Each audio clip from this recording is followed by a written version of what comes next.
Now, a lot of my community find that a strategy helps them. So they time block their hydration. Don't just drink throughout the day. If it helps, create a structured schedule. Set phone alarms for every hydration block to remind you to drink water. Another strategy would be to make water more appealing. I know that plain water can be boring, and when something is boring or hard, you don't do it consistently. So add cucumber and mint, or lemon and lime slices, strawberry and basil, orange and blueberry, ginger slices. And if you let these things infuse overnight in the fridge, next day you've got a really fabulous and healthy nutritional bottle of water to drink. And here's another thing you can do. And if you're listening on audio, I'm about to grab my water bottle. This is my new best friend. Get one of these. Get a big 2-litre one if you want. Get 2 small 1-litre bottles if you want, but they're marked.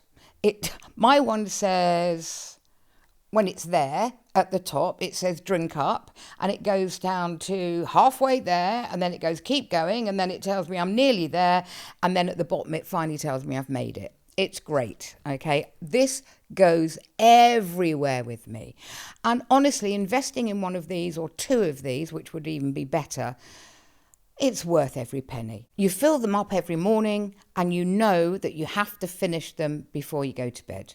It's a visual reminder of how much you have left. When both of your bottles are empty, or if your big 2-litre bottle is empty, goal achieved. Just keep them everywhere. Keep 1 bottle at your desk, 1 bottle in your car, 1 bottle by your bed. Wherever you are, make sure that, like mine, it's within arm's reach.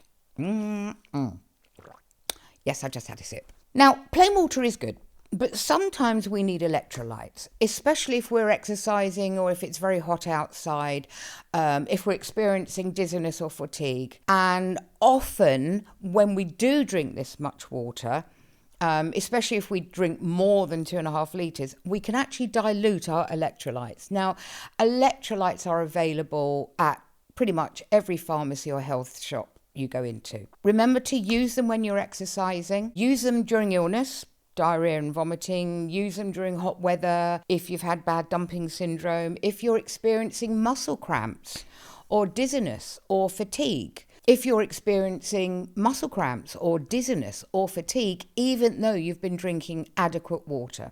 Apart from water and liquids, we can actually get hydrated from certain foods, because certain foods are water rich. They don't replace drinking fluids, but these are some foods that are really high in water content. Cucumber, that's 96% water. Lettuce, celery, tomatoes, watermelon is 92%. Strawberries, broccoli, like I mentioned earlier, soup or broths. But remember, these foods supplement drinking. They don't replace it. You still need your 1.5 to 2 litres of actual fluids. Another tip I can give you, to be honest, is try linking drinking water with an existing habit. For example, you brush your teeth every morning. So after you brush your teeth, drink 250 mils of water. When I sit down at my desk, I'll drink some water.